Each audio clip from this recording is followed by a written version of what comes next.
Everyone, welcome to Kalyan study point. आज हम class 12th का पॉलिटिकल साइंस का चैप्टर 1 करने वाले हैं।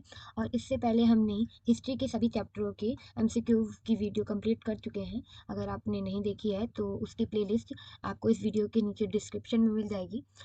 आपको देखनी हो तो आप लिंक पे क्लिक करके देख सकते हैं। और इस चैप्टर में ये जो चैप्टर है हमारा 1, चैप्टर का नाम है हमारा दो ध्रुवीयता का अंत। इसमें मोस्ट इंपॉर्टेंट एमसीक्यू क्वेश्चन आपको प्रोवाइड किए जाएंगे जो कि आपके एग्जाम के पॉइंट से बहुत इंपॉर्टेंट होंगे। और इनमें ये जो क्वेश्चंस हैं ये आपके एग्जाम में आए हुए क्वेश्चंस हैं, वही यहाँ पे आपको हम डिस्कस करेंगे इस वीडियो में। तो इस वीडियो को शुरू करते हैं। एक मिनट। अगर आपको इस चैप्टर से या फिर हिस्ट्री के किसी भी चैप्टर से रिलेटिव कोई भी क्वेश्चन हो या फिर डाउट हो तो आप मेरे को पूछ सकते हैं कल्याण स्टडी पॉइंट पे आके। ये इंस्टा आईडी है मेरी, इंस्टा पे जाके तो मैं आपके क्वेश्चन का आंसर दे दूंगी। जो भी आपकी क्वेरी होगी उसे सॉल्व करने की कोशिश करूंगी। हम इस चैप्टर के क्वेश्चन आंसर करना शुरू करते हैं।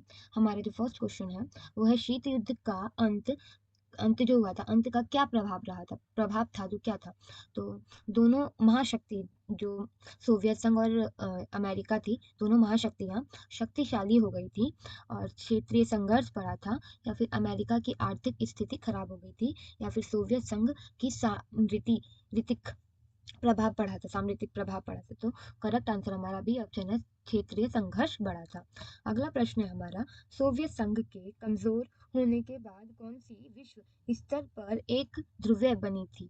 मतलब सोवियत संघ तो बिखर गया था, वो कमजोर हो गया था, उसके बाद जो कौन सी शक्तिशाली विश्व स्तर पर एक ध्रुवीय बनी थी, तो वो अमेरिका थी। क्योंकि सोवियत संघ तो कमजोर हो गया था, तो अमेरिका और सोवियत संघ के बीच में संघर्ष था, तो सोवियत संघ हट गया तो अमेरिका ही ना बचा। तो करेक्ट आंसर हमारा अमेरिका है।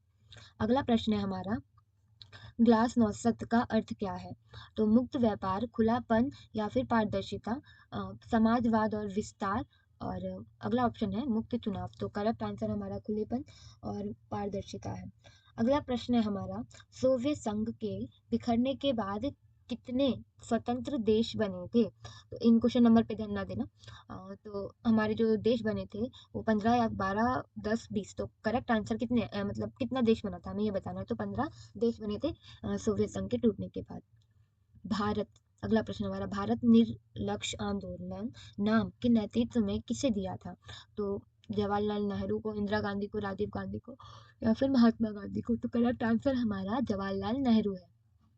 अगला प्रश्न है, सोवियत संघ का शीत युद्ध के बाद क्या हुआ था। सोवियत संघ जो है वो तो कमजोर हो गया था, तो उसके बाद क्या हुआ था, उससे अमेरिका को हरा दिया था तो नहीं, वो खुद ही हार गया था। उसे दो हिस्सों में बांट दिया था, वो भी नहीं हुआ था। वह रूस के रूप में एकजुट हुआ था या फिर वह पूरी तरीके से समाप्त हो गया था। तो रूस, उसका जो सोवियत संघ का था ना, मुख्य देश था रूस, तो रूस के रूप में वो एकजुट हुआ था। अगला प्रश्न है हमारा, अमेरिका ने किसे ध्रुवीय शक्ति माना था। तो यूरोप को, चीन को या फिर रूस को या फिर खुद को। तो उसने खुद को ही माना था। अगला प्रश्न है, शीत युद्ध के दौरान भारत का क्या रुख था। तो सोवियत संघ के पक्ष में था या फिर अमेरिका के या फिर किसी भी महाशक्तियों से न जुड़ने का रुख था। वो मतलब किसी के भी पक्ष में नहीं था या फिर यूरोप संघ के पक्ष में। तो करेक्ट आंसर हमारा सी ऑप्शन है, वो किसी के पक्ष में नहीं था, वो किसी में जुड़ने के रुख में ही नहीं था। अगला प्रश्न है, निर्लक्ष्य आंदोलन नाम का मुख्य उद्देश्य क्या है।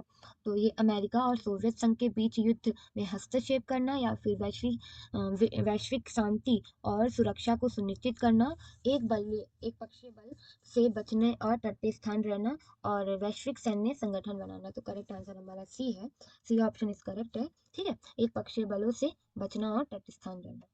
अगला प्रश्न है हमारा, अ, भारत भारत नहीं है, 1990 के दशक में सोवियत संघ के पतन के बाद अमेरिका ने किस प्रकार की शक्ति का प्रयोग किया था। तो क्षेत्रीय शक्ति, आर्थिक या फिर एक ध्रुवीय शक्ति, लोकतांत्रिक प्रभाव। तो करेक्ट आंसर हमारा एक ध्रुवीय शक्ति। ठीक है, यही है, सी ऑप्शन करेक्ट है। अगला प्रश्न जो है हमारा, सार्वभौमिक संगठनों से में सबसे महत्वपूर्ण कौन सा संगठन था जिसे शीत युद्ध के बाद महत्वपूर्ण भूमिका निभाने के लिए सक्रिय किया था। मतलब महत्वपूर्ण भूमिका निभाने के लिए उसे बनाया था। तो लीग ऑफ नेशन या फिर यूएसओ, यूएनओ, संयुक्त राष्ट्र संगठन को या फिर नाटो को या फिर ओएसएसीडी को। तो यूएनओ को किया था। अगला प्रश्न जो है, 1989 में सोवियत संघ के अंतिम नेता जो थे वो कौन से थे? अंत मतलब लास्ट, अंतिम, ठीक है।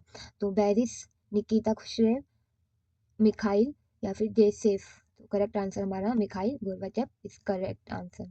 चेव है, ठीक है, मिखाइल गोर्बाचेव। अगला प्रश्न है, शीत युद्ध के युद्ध के शीत युद्ध जो हुआ था उसके बाद अमेरिका की नीति का मुख्य उद्देश्य क्या था? तो ये अन्य देशों को नियंत्रण करना, या फिर स्वतंत्रता और लोकतंत्रता का प्रचार, या फिर आर्थिक सहयोग को बढ़ाना, और नहीं तो ये सामाजिक समृद्धि को फैलाना। तो करेक्ट आंसर जो है बी ऑप्शन है हमारा, स्वतंत्रता और लोकतंत्रता का प्रचार। अगला प्रश्न जो है वो है 1991 में सोवियत संघ के टूटने के बाद किससे रूस के पहले राष्ट्रपति के रूप में चुना गया था? तो मिखाइल जी को, या फिर बैरिस जी को, विक्रेट या फिर पूर्ति। तो बैरिस जी को, ठीक है। अगला प्रश्न जो है हमारा वो है, सोवियत संघ के अंत के बाद कौन सा क्षेत्रीय संगठन बना था? तो यूरोपीय संघ, संघाई सहयोग संगठन, या फिर CIS, या फिर ब्रिक्स। तो करेक्ट आंसर हमारा CIS है। अगला प्रश्न जो है ये है 18वां, शीत युद्ध के अंत के बाद अमेरिका के किस नीति पर बल दिया था? तो सैन्य विस्तार, या फिर ग्लोबल वार्मिंग का नियंत्रण, वैश्विक मुक्त व्यापार, लोकतंत्र का प्रचार, या फिर धार्मिक संघर्षों का समाधान। तो करेक्ट आंसर जो है सी ऑप्शन है हमारा, वैश्विक मुक्त व्यापार और लोकतंत्र का प्रचार। तो इस ये चैप्टर की वीडियो जो है, फर्स्ट चैप्टर की वीडियो कंप्लीट होती है। ये लास्ट क्वेश्चन था हमारा। और thank you so much watching my video. अगर आप मेरे चैनल पर नए हैं जुड़े हुए, तो सब्सक्राइब कर लेना मेरे चैनल को, जिससे, और बेल आइकन भी प्रेस कर लेना, जिससे आपके पास वीडियो जो सबसे पहले पहुंचेगी। And bye bye everyone.